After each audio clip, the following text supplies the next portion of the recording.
Oi, sexto ano, tudo bem com vocês?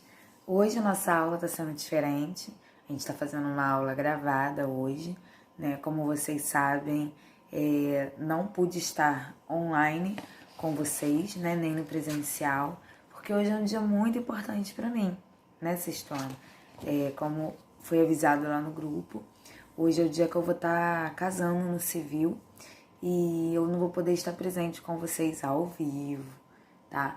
Vamos dar continuidade ao nosso conteúdo. Eu quero que vocês prestem atenção em tudo que eu vou estar falando, tá? Nas coisas que eu vou estar pedindo para vocês fazerem em aula, tá? Ou seja, vocês vão ouvir esse vídeo e fazer tudo que eu vou estar sugerindo durante o nosso tempo de aula normal, tudo bem? Então vamos lá. Abram um livro na página 20. Se vocês precisarem pausar, retornar, quantas vezes for preciso, podem fazer. Lá na página 20, Diálogos com o Tema. Tá escrito assim: arte é algo constante em nossa vida. Desde criança, utilizamos a linguagem artística para nos expressar, desenhando, cantando, interpretando ou contando histórias. Estamos rodeados de manifestações artísticas.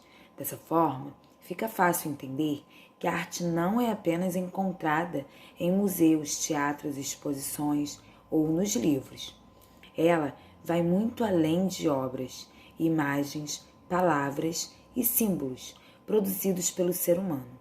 Aliás, é importante perceber que ela não apenas transmite ideias, mas também provoca sentimentos e sensações.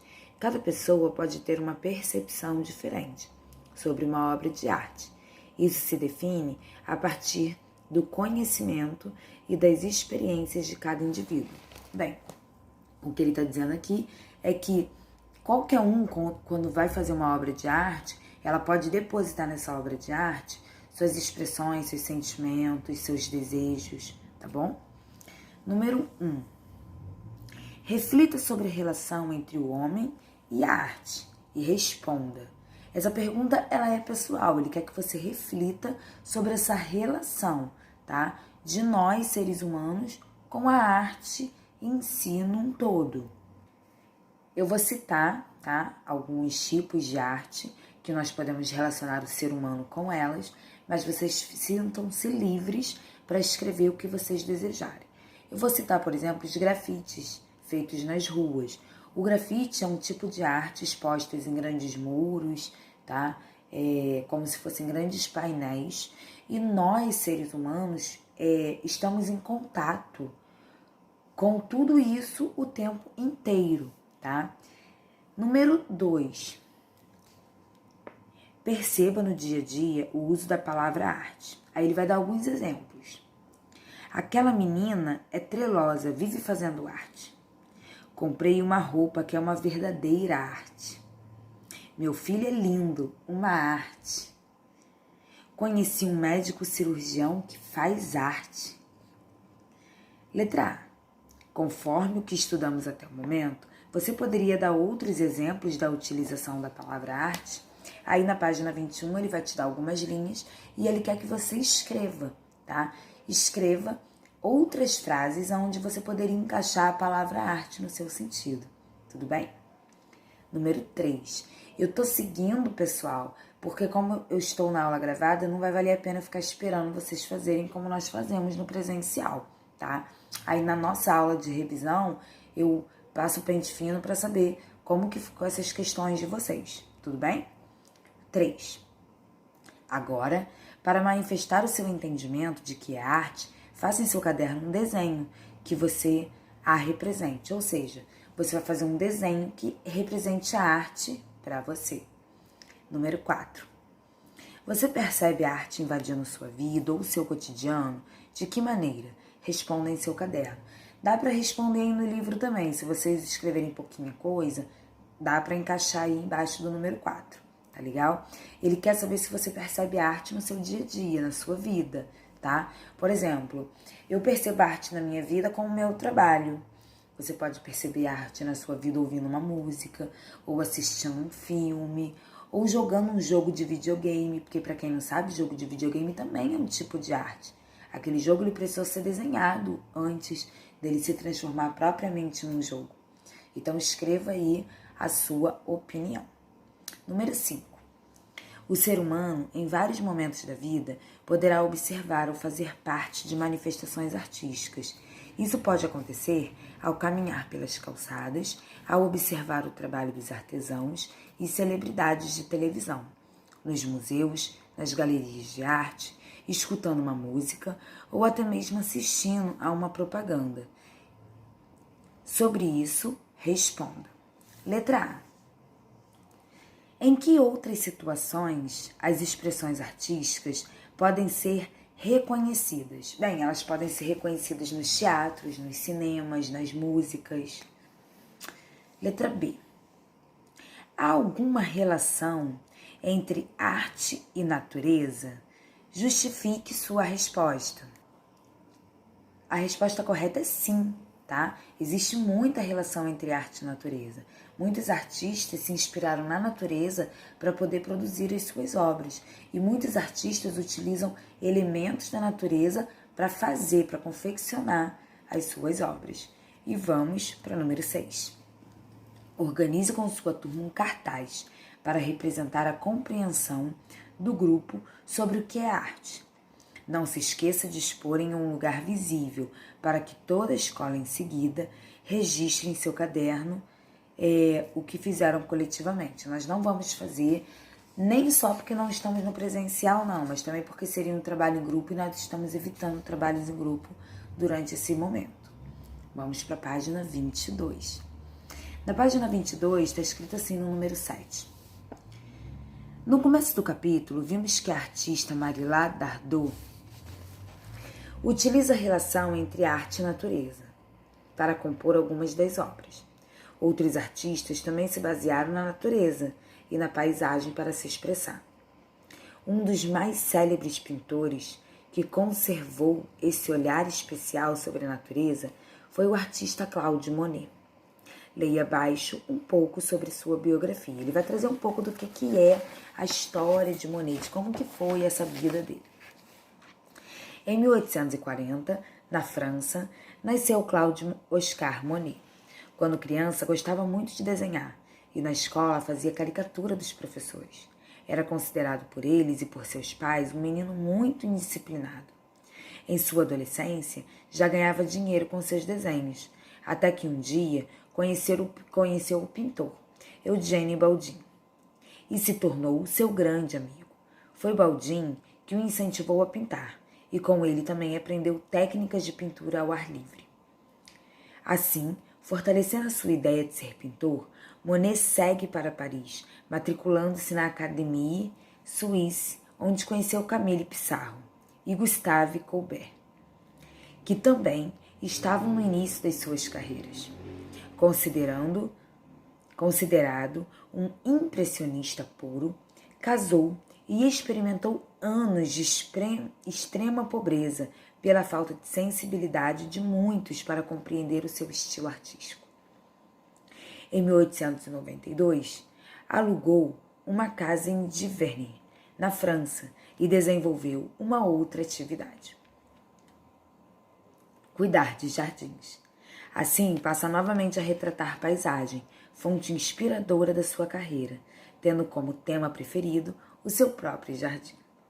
Em 1923, quase cego, é operado de catarata. Passa a usar óculos e em suas obras ficam cada vez mais abstratas e solitárias.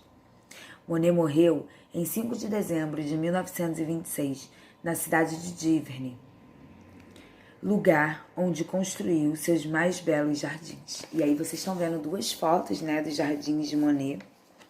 Observe abaixo uma foto atual dos jardins de Monet, cuja ponte se imortalizou em uma de suas belas obras. Aí vocês estão vendo belíssimas essas pontes, As pontes de Monet. Podem sublinhar, pessoal, na página 22 o rodapé, tá? Das duas pontes aí. Página 23. No começo da página 23, ele vai propor uma experiência Nós não vamos fazer, mas eu com certeza acredito que é uma experiência que todo mundo já fez, que é aquela de plantar o famoso pezinho de feijão, tá legal? É muito comum quando a gente está na pré-escola a gente fazer essa atividade. Vamos lá para baixo da página 23. Vamos para o retângulo azul. Outro impressionista, Pierre-Auguste Renoir, foi um pintor francês impressionista de maior popularidade. Seus quadros representavam a alegria do cotidiano da cidade de Paris, e seus temas preferidos eram a figura feminina, os personagens do cotidiano e a natureza morta. Natureza morta, tipo de pintura que representa seres inanimados como objetos, frutas, flores, vasos, entre outros elementos. Vamos para a página 24. Informações sobre o tema. A expressão artística é inerente ao homem e o registro dessa relação data dos tempos mais remotos. Podemos observar, ao longo da história da humanidade, evidências que comprovam essa afirmação e colaboram com a compreensão do homem e a sua relação com a arte. As pinturas e esculturas encontradas por pesquisadores e arqueólogos, profissionais que trabalham em busca de vestígios do homem ao longo da sua trajetória na Terra, nos colocaram em contato com a forma de expressão artística mais antiga da humanidade, que se acredita que teve início há cerca de 40 mil anos. Essa época é definida como o início do Paleolítico Superior, período da próxima glaciação, quando viveu o homem Cro-Magnon, uma superespécie Homo sapiens, cuja atividade consiste na caça, pesca, coleta de seus alimentos. Nesse período, o homem já desenvolvia os seus instrumentos, confeccionados com ossos e marfins, como arcos e flechas, além de produzir a chamada arte rupestre. Encontrada em todo o continente, a arte rupestre se divide em dois tipos: a pintura rupestre, composição feita por pigmentos, e as incisões rupestres, imagens gravadas em incisões na própria rocha.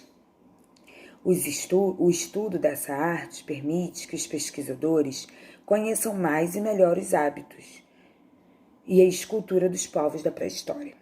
A denominação arte rupestre engloba a representação artística, desenhos, símbolos e sinais, feitas em paredes, tetos e outras superfícies de cavernas, abrigos rochosos e ao ar livre. O homem desse período também se expressava por meio de esculturas em madeira, osso e pedra.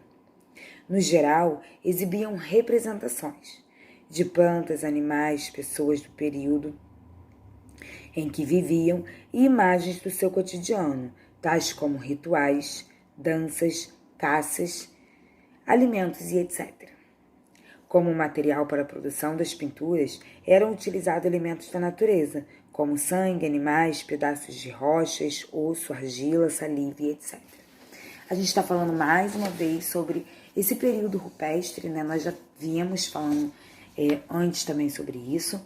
Ele cita aqui algumas curiosidades, tá? Sobre esse período, né, do Paleolítico.